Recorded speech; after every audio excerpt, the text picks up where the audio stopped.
जय माताजी। અને આ જે ચૂંટણી જીત્યા આપણે હું નહીં જીત્યો, આપણું આખું નવાખલ ગામ જીત્યું છે, કોઈ એક સમાજ નહીં જીત્યો। નવાખલના જે તમામે તમામ મતદાર છે એ મતદારોએ બધા જીત્યા છે, કારણ કે જે મતદારોએ મારા પર વિશ્વાસ મૂક્યો એ જ બહુ મોટી વાત છે। કારણ કે હું સાયકલ લઈને ફરનારો માણસ, કોઈ એવું ના વિચારે કે આ સભ્યમ જીતશે, એ માણસ સરપંચમાં જીત્યો।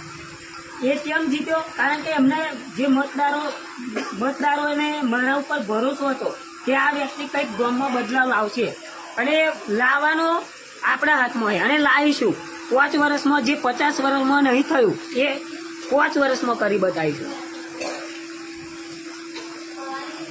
અને જે ગામમાં ઘણી બધી સમસ્યાઓ એટલે કે રસ્તાની, પાણીની, ઘણી એરિયામાં અમે પ્રચાર કરવા જતા મને ખબર છે કે આ એરિયામાં આ વસ્તુની જરૂર છે, એ અમે પૂરી કરીશું।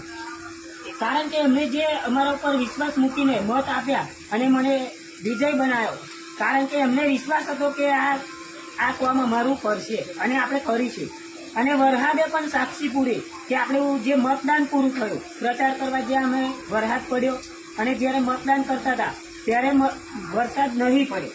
જ્યારે આપણા આખા વગાનું એટલે કે આપણા સમાજના મતદાન પૂરું થયું ત્યાર પછી વરસાદ પડ્યો, તે આપણી એરિયામાં વરસાદ પડ્યો, બીજે કહે નહીં, આખા ગામમાં કહે વરસાદ પડ્યો નહીં। પછી આજે જ્યારે અમે આઈ કાર્ડ કઢાવવા ગયા ત્યારે વરસાદ પડ્યો અને અમને એવું હતું કે કાલે વરસાદ ના પડે તો સારું, પણ વરસાદને અમે એવું કહ્યું હતું કે કાલે જો વરસાદ ના પડે તો આપણે જીતીશું। અને વરસાદ આખો બપોર 12-1 વાગ્યા સુધી બંધ રહ્યો અને જ્યારે અમારું રિઝલ્ટ બહાર પડ્યું કે અમે જીત્યા ત્યાર પછી વરસાદ ચાલુ જ છે। એટલે ભગવાને પણ આ સાક્ષી પૂરી કે તમે ગામ બદલશો અને ગામમાં જે પાપ હતું એ બધું ધોવાઈ ગયું। અને આ જે મહેનત છોકરાએ તો બહુ મહેનત કરી છે, કારણ કે એમનો જે ઉપકાર હું કોઈ દિવસ નહીં ભૂલું। આખી જિંદગી જીત્યો તો હું 5 વર્ષ સુધી જ છું, પણ એમનો ઉપકાર હું આખી જિંદગી નહીં ભૂલું। કારણ કે જે બધા મારા આ મિત્રો એટલે કે મારા સાથી માલ લેવરના જ છે બધા, એમને બહુ જ મહેનત કરી આમ।